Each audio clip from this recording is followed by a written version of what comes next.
মানব সভ্যতার ইতিহাস। মানব সভ্যতার ইতিহাস অথবা মানব সমাজে বিবর্তন, মানুষের উৎপত্তি, ক্রমবিকাশ যাই বলি, সেখানে প্রথম থেকে যদি আমরা বলি পৃথিবীর বয়স অনেক জায়গায় অনেক তথ্য, যেমন MP3 একটা তথ্য ছিল 450 কোটি বছর। আবার আপনার দেলোয়ার হোসেনের একটা টেক্সট বইতে দেখেছিলাম 400 কোটি বছর। আবার আরেকটা ইন্টারনেট থেকে পাওয়া তথ্য, ভূতত্ত্ববিদদের মতে 150 থেকে 200 কোটি বছর।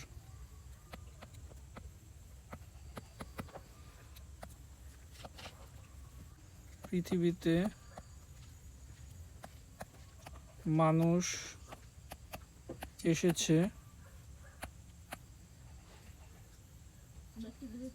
20 লক্ষ বা 2 মিলিয়ন বছর পূর্বে।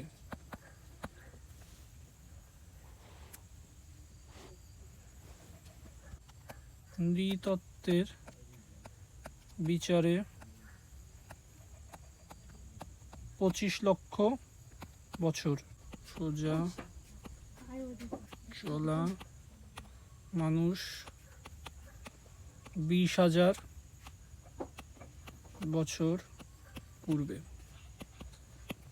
মানব জীবাশ্মের যদি উদাহরণ দেখি, 1891 সালে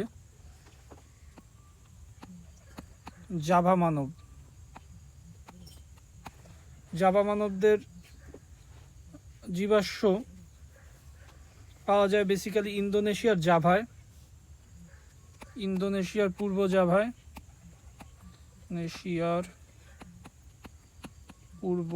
জাভায়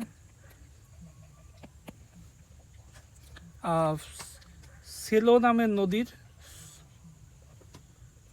স্লো নদীর তীরে, সোলো বা সেলো সম্ভবত নদীর তীরে। এগুলো তেমন খুব একটা যে ইম্পর্টেন্ট তেমন না, আগেরকার দিনে এদের প্রশ্ন হতো, কিন্তু এখন প্রশ্নগুলো আরো ভিতর থেকে হয়। এই জন্য আমরা বিস্তারিত পড়তেছি, যে কারণ কোশ্চেনের প্যাটার্ন চেঞ্জ হয়ে গেছে। এখন শুধুমাত্র আপনার সেই মুখস্থ বেসিসে পড়লে হবে না। 1907 সালে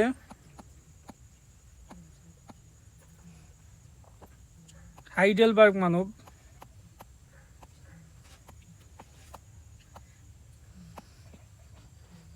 জার্মানির হাইডেলবার্গে আবিষ্কার করা হয়।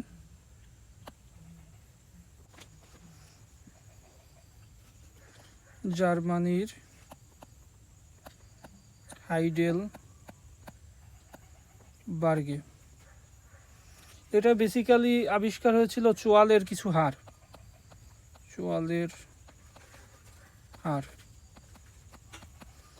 আর ইন্দোনেশিয়ার জাভা মানবের আবিষ্কার ছিল খুলি ও দাঁত। এরপর 1929 সালে পিকিং মানব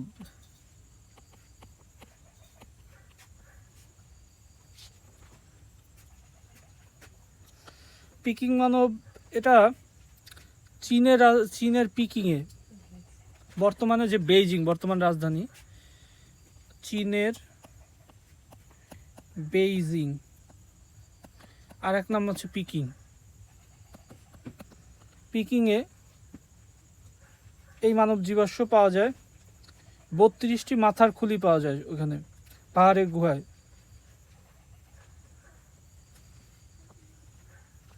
চার ফুট 11 ইঞ্চি থেকে 5 ফুটের মতো উচ্চতা। এরা হচ্ছে 2 পায়ে ভর দিয়ে হাঁটতো। এরপর 1978 সালে লুসির কঙ্কাল আবিষ্কৃত হয়। লুসির কঙ্কাল আবিষ্কৃত হচ্ছে ইথিওপিয়া।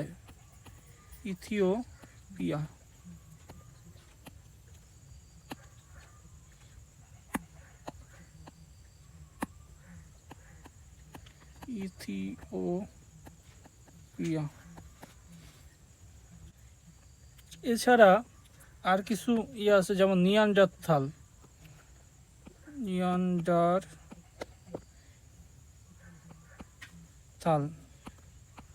মানব, এরা কিন্তু মানুষের নিকটতম পূর্বপুরুষ বলা হয় নিয়ান্ডারথালদের। এরা বেসিক্যালি আবিষ্কৃত হয়েছিল, এদের কিছু কঙ্কাল জার্মানির নিয়ান্ডারথাল নামক জায়গায়, সেখান থেকে নামকরণ। নিয়ান্ডার, বানানটা লিখতে সমস্যা, নিয়ান্ডারথালে প্রথম আবিষ্কৃত হয়, প্রথম আবিষ্কৃত। এরপরে ফসিল বেলজিয়াম, ফ্রান্স, আরও অনেক জায়গায় আবিষ্কৃত হয় এশিয়ায়। মনে করা হয় যে বরফ যুগের, তৃতীয় বরফ যুগের পরে ঠান্ডার কারণে এরা মারা গিয়েছিল শীত সহ্য করতে না পেরে। অনেকে আবার মধ্যপ্রাচ্য, এশিয়ায় চলে গিয়েছিল। এরপর ক্রোম্যাগনান মানুষ যাদের বলা হয় হোমোসেপিয়েন্স, এদের খুব কাছাকাছির। ক্রোম্যাগনান আবিষ্কৃত হয় ক্রোম্যাগনন, এর আবিষ্কৃত হয় 1868 সালে ফ্রান্সের ক্রোম্যাগননে।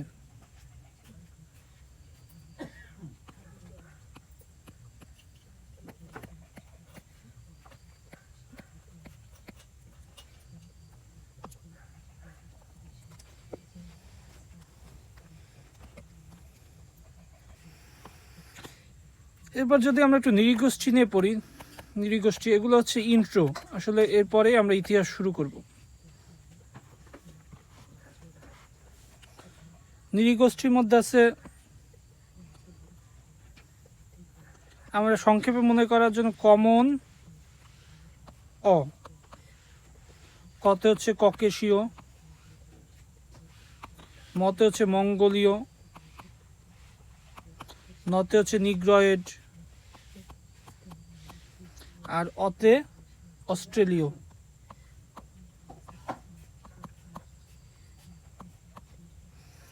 এর মধ্যে ককেশীয় কারা? সাদা চুল কোকড়া, এরা হচ্ছে নর্ডিক আলপাইন জাতি গোষ্ঠী, এরা হচ্ছে সাধারণত ককেশীয়। মঙ্গোলীয় পীতবর্ণ, আপনার বাংলাদেশের উপজাতিরা মঙ্গোলীয়, এটা একটু ইম্পর্টেন্ট। বাংলাদেশের উপজাতিরা মঙ্গোলীয়, যদি উপজাতি শব্দটা ব্যবহার করা উচিত না, উপজাতি শব্দটা নিয়ে একটু বিতর্ক আছে। আদিবাসী অনেকে বলতে চান আদিবাসী, অনেকে উপজাতি বলতে চান, এটা নিয়ে একটু বিতর্ক আছে। তারপরও টেক্সটের বইয়ের ভাষা আদিবাসী ব্যবহার করি, আদিবাসী, বাংলাদেশের আদিবাসীরা। এরপর নিগ্রয়েড, নিগ্রয়েড কালো নাক প্রশস্ত আফ্রিকানরা বেসিক্যালি নিগ্রয়েড, তো আমরা সবাই জানি। অস্ট্রেলীয়, বাংলাদেশের অধিকাংশ লোক হচ্ছে আদি অস্ট্রেলীয় প্রজাতি, প্রোটো অস্ট্রেলিয়ান।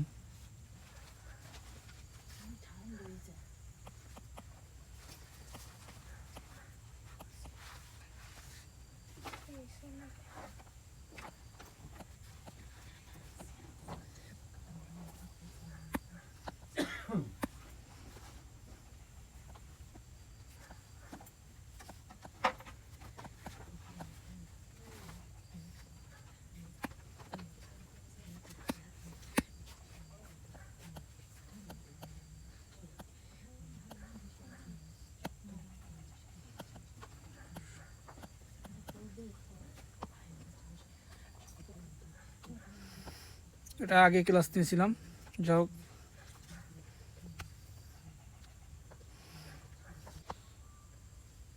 এবার আমরা দেখব হচ্ছে মানব সভ্যতার যে যুগ বিভাগ, এটা দুই ভাগে ভাগ করা যায়, দুই ভাগে না।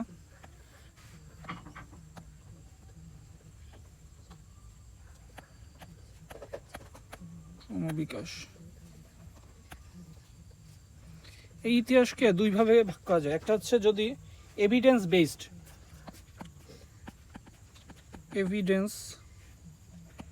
বেসড, আর একটা আমরা বলতে পারি ক্রোনোলজিক্যাল, অথবা যদি আমরা বলি টাইম বেসড বা লজিক্যাল। তা আমরা এভিডেন্স বেসডটা নিয়ে আগে একটু দেখি। এভিডেন্স বেসড বেসিক্যালি কি, বিভিন্ন যুগের নিদর্শন অনুযায়ী যে বিভাগটা করা হয়। যেমন এখানে আপনার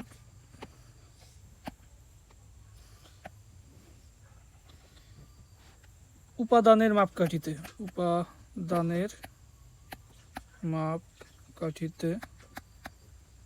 যুগ বিভাজন।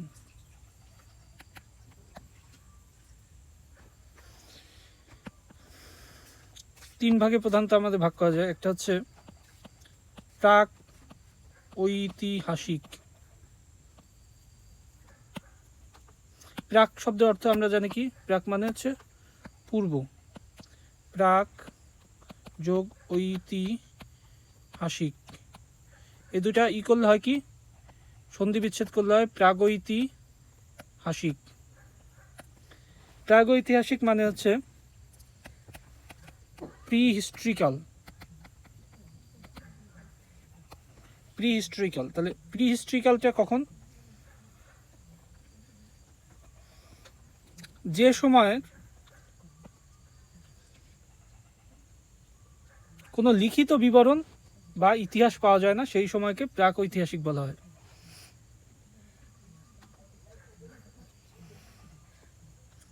প্রাক ঐতিহাসিকের পরে হচ্ছে প্রায় ঐতিহাসিক। প্রায় ঐতিহাসিক হচ্ছে প্রোটো হিস্ট্রি। প্রায়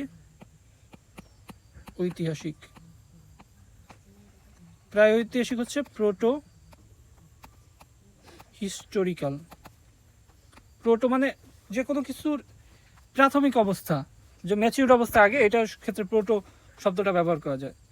যেমন চিকেনের আদি অবস্থা, যেমন চিকেন হওয়ার আগে প্রোটো চিকেন বলা হয়। ডিম আগে না মুরগি আগে, এই বৈজ্ঞানিক ব্যাখ্যায় এই প্রোটো চিকেন ধারণাটা আসছে। এরপরে হচ্ছে ঐতিহাসিক বা হিস্ট্রিক্যাল। প্রত্যেকটা এভাবেও লেখা যায়, প্রাক ইতিহাস যুগ,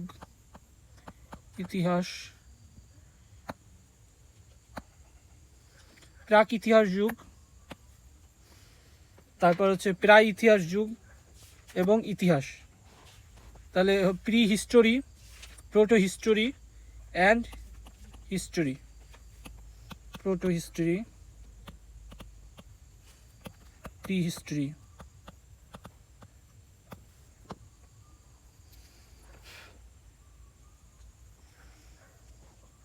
তাহলে প্রায় হিস্ট্রি কোনটা? প্রায় হিস্ট্রি হচ্ছে যে হিস্ট্রির লেখা আমাদের কাছে আছে কিন্তু ওই লেখায় পাঠোদ্ধার করা সম্ভব হয় না। যেমন আমরা যদি বলি ইন্ডাস ভ্যালি সিভিলাইজেশন,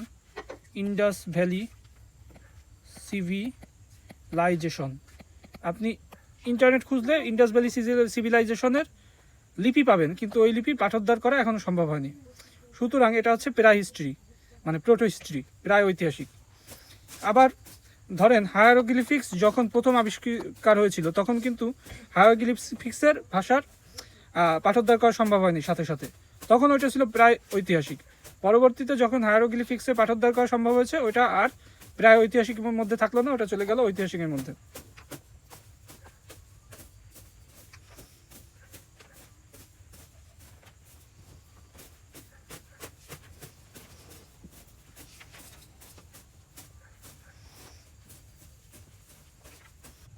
এই যে প্রাগৈতিহাসিক যুগ, এই প্রাগৈতিহাসিক যুগে কিন্তু আমরা সরাসরি কোনো লেখা বা কোনো লিপি পাইনি যেটা থেকে এই সময়কার ইতিহাস সম্পর্কে আমরা জানতে পারবো। আমরা ওই সময় পেয়েছি বিভিন্ন নিদর্শন। আপনার মানুষের ব্যবহার্য প্রধান জিনিসপত্রের ভিত্তিতে প্রাচীনকালকে দুই ভাগে ভাগ করা যায়। একটা হচ্ছে মানুষের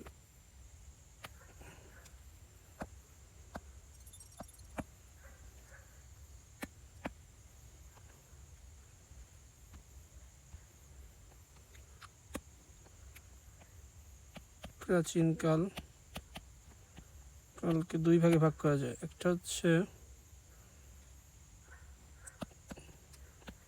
ধাতুর যুগ, আরেকটা হচ্ছে প্রস্তর যুগ।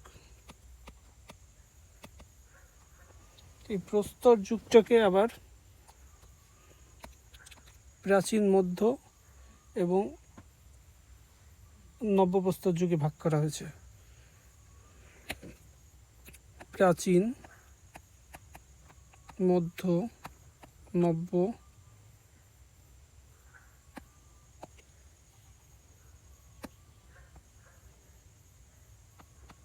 প্রস্তর যুগ, প্রাচীন প্রস্তর যুগ, নব্যপ্রস্তর যুগ।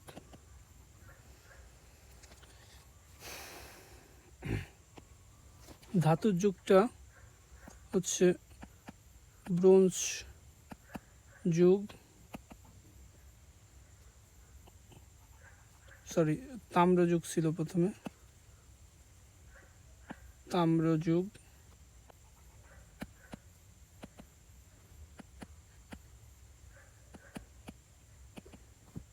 লৌহ যুগ।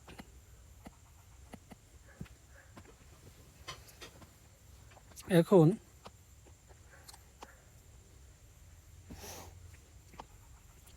এই এস সিস্টেমের একটা 3S সিস্টেম বলতে একটা কথা, 3S সিস্টেম। 3S সিস্টেমটা মূলত থমসেন নামক একজন কিউরেটর, যিনি হচ্ছেন একটা মিউজিয়ামে, সম্ভবত ডাচ কোনো মিউজিয়ামে, আমার এক্স্যাক্ট মনে নেই, মিউজিয়ামের কিউরেটর হিসাবে কাজ করেছিলেন। উনি মিউজিয়ামের যত পুরনো আপনার নিদর্শনগুলো, ওইগুলো আপনার সাজাতে গিয়ে এই এক্সিবিশনটা করেছিলেন। উনি করেছিলেন হচ্ছে প্রস্তর যুগ, প্রস্তর যুগ, ব্রোঞ্জ যুগ এবং লৌহ যুগ। প্রস্তর যুগ ওই একইভাবে প্রাচীন প্রস্তর যুগ, মধ্য প্রস্তর যুগ এবং নব্য প্রস্তর যুগ। ব্রোঞ্জ যুগের আগে কিন্তু বেসিক্যালি তাম্র যুগ, কারণ ব্রোঞ্জ তৈরি হয়েছিল, ব্রোঞ্জ টিন প্লাস তামা দিয়ে ব্রোঞ্জ তৈরি হয়। খ্রিস্টপূর্ব 3500 অব্দে প্রাচ্যে ব্রোঞ্জ তৈরি হয়। লোহা কিন্তু আবার এশিয়ার মাইনরে আবিষ্কৃত হয়েছিল। এখন একটু ক্রোনোলজিক্যাল অর্ডারে পড়ে যায়। ক্রোনোলজিক্যালের সাথে আমরা এই যে প্রি হিস্ট্রি, এই টার্মগুলো আবার এভিডেন্স বেসড, এগুলো আছে। প্রি হিস্টোরিক এবং হিস্টোরি হচ্ছে লিখিত এভিডেন্স থেকে, এবং প্রি হিস্ট্রি যেগুলো লিখিত এভিডেন্স নেই। এর কিন্তু মানে ক্লিন কাট মার্জিন ওইভাবে হয় না আসলে। ধরুন ইউরোপ আর ভারত বা চায়নার এই প্রেক্ষাপটগুলো মিলবে না। তারপরও প্রি হিস্টোরিক যে যদি প্রি হিস্ট্রি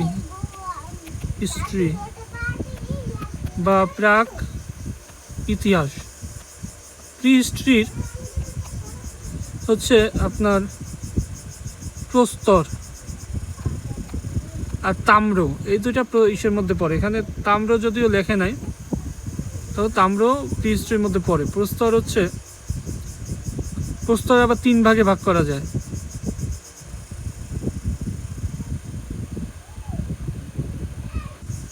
প্যালিওলিথিক বা প্রাচীন প্রস্তর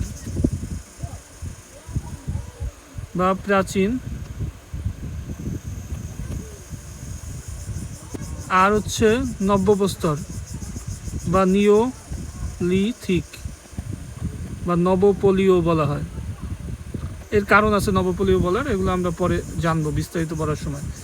আবার এই দুইটার মধ্যে অনেকে মেসো মানে মধ্য প্রস্তর বলে একটা টার্ম কয়েন করেছেন।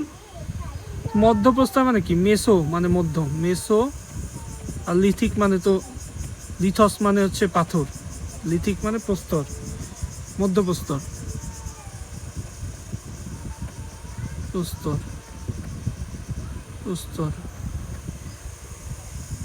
যেমন মেসো, মেসো মানে মধ্য, মেসোপটেমিয়া, মেসো মানে মধ্য আর পটেমাস মানে নদী, দুই নদীর মধ্যবর্তী অঞ্চল।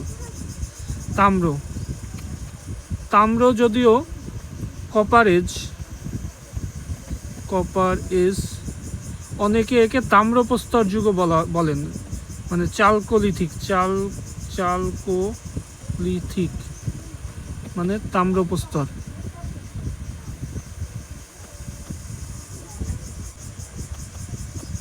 ব্রোঞ্জ এজ আর হচ্ছে আয়রন এজ। এই ব্রোঞ্জ এজ, আয়রন এজ হিস্ট্রির ভিতরে না প্রি হিস্ট্রির ভিতরে, এটা নিয়ে কিন্তু মানে একটা কনফিউশন তৈরি হতে পারে। কারণ হিস্ট্রি কখন বলি আমরা জানি লিখিত রেকর্ড থাকলে তখন আমরা হিস্ট্রিক বলি, এবং প্রি হিস্ট্রিক বলি যখন কোনো লিখিত রেকর্ড থাকে না। কিন্তু ব্রোঞ্জ এজ, আয়রন এজের কিন্তু রিজিয়ন বেসিসে আপনার দেখা গেছে কোনো রিজিয়নে ব্রোঞ্জ এজের আপনার লিখিত রেকর্ড আছে, কোনো জায়গায় নেই। ধরুন আপনি যদি গ্রিক বা ইজিপ্ট কে ধরেন ব্রোঞ্জ এজের, এগুলো কিন্তু হিস্ট্রি।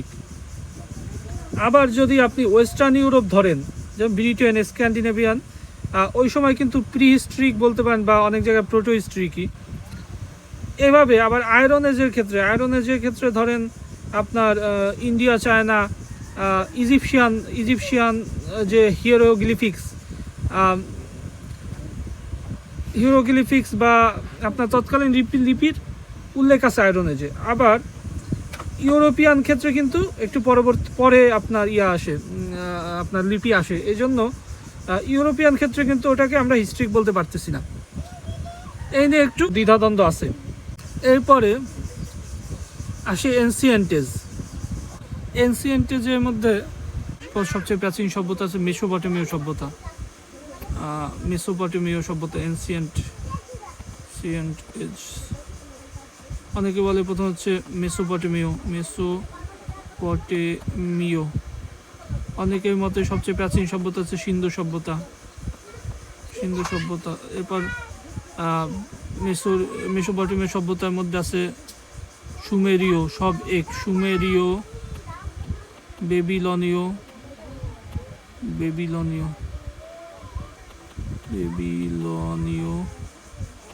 অ্যাসিরীয়, আর হচ্ছে ক্যালদীয়। মিশরীয় সভ্যতা,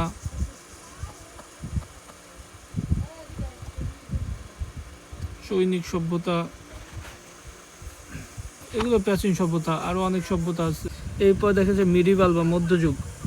মিডিভাল এজ শুরু হয় মূলত রোমান সাম্রাজ্যের পতনের মাধ্যমে, ফল অফ রোমান এম্পায়ার। এরপরে আপনার এনসিয়েন্টের যে পরে হচ্ছে মেডিভাল এজ বা মধ্যযুগ।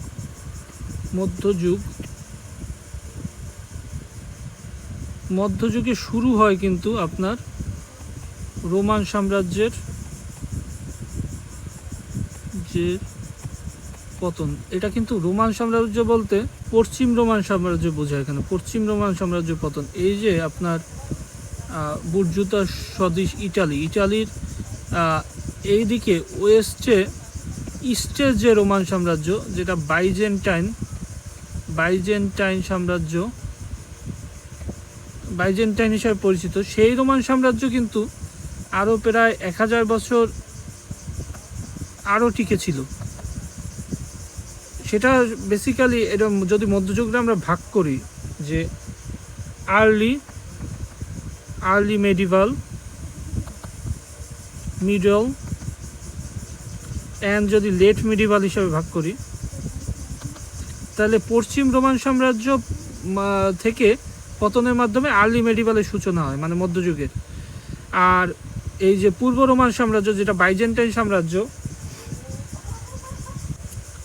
যে বাইজেন্টাইনের ইস্টার্ন এম্পায়ারের যে রাজধানী ছিল কনস্টান্টিনোপল, আর আপনার পশ্চিম রোমান এম্পায়ারের কিন্তু একসময় রাজধানী ছিল রোম। পরবর্তীতে কিন্তু রাজধানী শিফট হয়ে যায় ইটালি, রোম থেকে আপনার শেষের দিকে সম্ভবত রাভানা ছিল হচ্ছে পশ্চিম রোমান এম্পায়ারের রাজধানী। কিন্তু আর্লি মেডিভালে প্রথমে 476-এ 476-এ কিন্তু আপনার রোমান এম্পায়ারে পতন ঘটে, 476 এসি। আবার 476 আপনি দেখেন এর আর্লি মেডিভালের দিকে কিন্তু আবার ইসলামেরও সূচনা লগ্ন কিন্তু এই সময়। প্লেগ লেট মেডিভালের ঘটনা।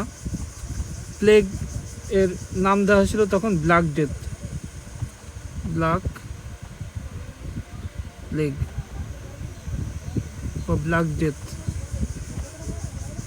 ব্ল্যাক ডেথে প্রচুর পরিমাণে মানুষ মারা যায়। যারা মারা যায় তারা অনেকে পোপ, অনেকে ধর্মীয় কাজের সাথে জড়িত।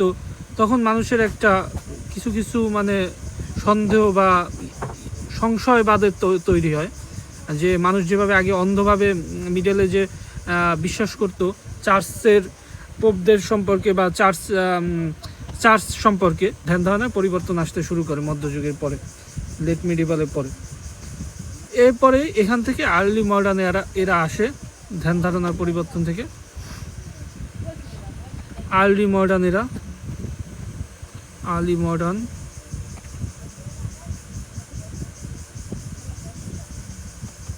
আর্লি মডার্ন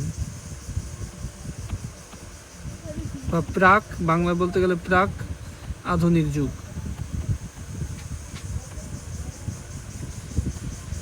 এখানে মূলত ওই যে রেনেসাঁস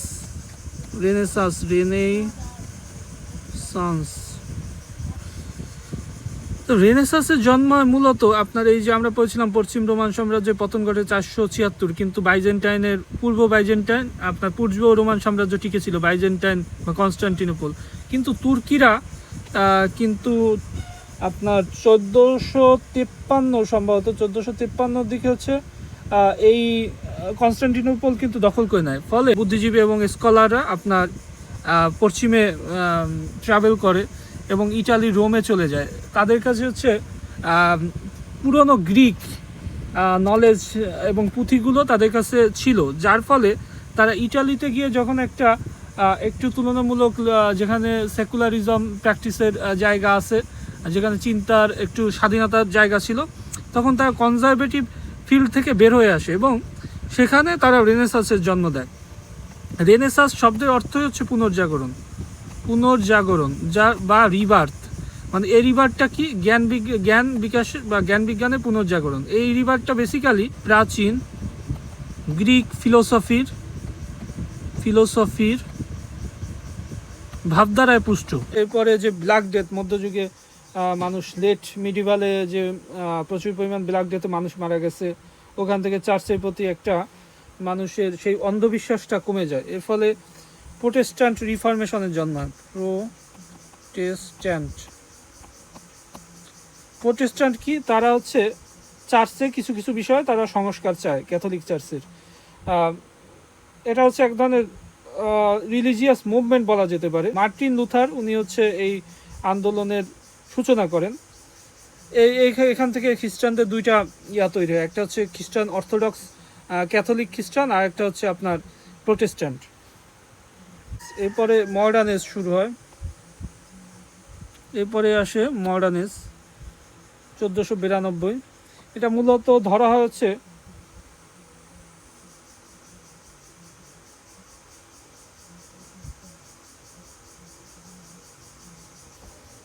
মডার্ন এজটা আমরা দেখতেছি এখানে বলা আছে কলম্বাসের আমেরিকা বিজয় থেকে মডার্ন এরা সূচনা। মডার্ন এরা যেমন হচ্ছে ইন্ডাস্ট্রিয়াল রেভলিউশন।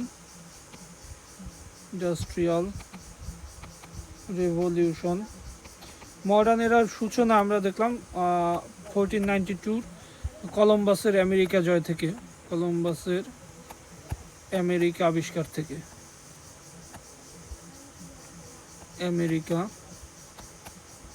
কলম্বাসের আমেরিকা আবিষ্কার কিন্তু প্রথমে আমেরিকার নাম কিন্তু আমেরিকা দেয়া হয়নি। উনি আমেরিকাকে ভেবেছিলেন হচ্ছে ভারতের ওয়েস্ট মানে পশ্চিম অংশ, এখানে উনি আমেরিকা নামে ওয়েস্ট ইন্ডিজ দিয়েছিলেন। পরবর্তীতে আমেরিকা ভেসপুচি ওনার নাম অনুসারে আমেরিকা নামকরণ করা হয়। এরপর ইন্ডাস্ট্রিয়াল মডার্ন এরার মধ্যে আপনার ইন্ডাস্ট্রিয়াল রেভলিউশন আছে। এরপর আপনার ইম্পেরিয়ালিজম মডার্ন এরার বৈশিষ্ট্য, ইম্পেরিয়ালিজম। তারপরে এর মধ্যে ওয়ার্ল্ড ওয়ার 2, ওয়ার্ল্ড ওয়ার 1 আছে, ওয়ার্ল্ড ওয়ার 1, 2। এই ইন্ডাস্ট্রিয়াল রেভলিউশন আমরা বলেছি, কিন্তু ইন্ডাস্ট্রিয়াল রেভলিউশন কিন্তু এর মধ্যে প্রথম, দ্বিতীয়, এই বর্তমান পর্যন্ত কিন্তু চতুর্থ ইন্ডাস্ট্রিয়াল রেভলিউশন চলতেছে। এর মধ্যে আরেকটা মডার্নের আরেকটা মেজর মানে ইভেন্ট হচ্ছে গ্রেট ডিপ্রেশন। গ্রেট ডিপ্রেশন পুরো ওয়ার্ল্ড ওয়াইড একটা প্রভাব পড়েছিল স্টক মার্কেটের। তারপর ওয়ার্ল্ড ওয়ার 2 থেকে অনেক জায়গায় বলা হচ্ছে কন্টেম্পোরারি পিরিয়ড।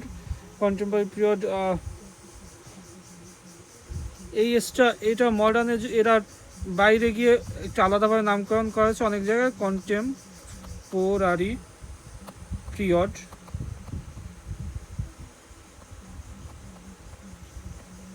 এখানে উপরে যদিও লেখা আছে কন্টেম্পোরারি পিরিয়ড ফ্রেঞ্চ রেভলিউশন থেকে শুরু হয়েছে, কিন্তু ফ্রেঞ্চ রেভলিউশন আমরা কিন্তু ট্রেডিশনালি জানি যতদূর, কন্টেম্পোরারি এরা বেসিক্যালি ওয়ার্ল্ড ওয়ার 2 থেকে শুরু হয়। ফ্রেঞ্চ রেভলিউশন আরও আগে।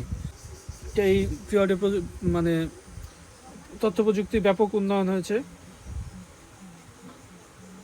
এটা কিন্তু বেসিক্যালি আমরা যে ডিভিশনটা পড়লাম, এটা বেসিক্যালি বলা যায় ইউরোপিয়ান পার্সপেক্টিভ থেকে দেখলে। কিন্তু যদি আবার এই সমসাময়িক সময়ে যদি আমরা মেডিভাল হিস্ট্রি, যদি আমরা ইসলাম মধ্যপ্রাচ্যে দেখি, দেখা গেছে অন্য হিস্ট্রি, যেমন মধ্যপ্রাচ্যে মধ্যযুগে যখন আপনার মধ্যযুগে ইউরোপের চিত্র একরকম, আবার আরবের চিত্র বা মধ্যপ্রাচ্যের চিত্র অন্যরকম, আবার ভারতীয় উপমহাদেশের চিত্র ছিল অন্যরকম। এগুলো আমরা পড়বো একে একে। আমরা এবারে ক্লাসটা একটু অন্যভাবে সাজাবো বিধায় এই পুরোনো মাপ থেকে পড়বো না আমরা এখন।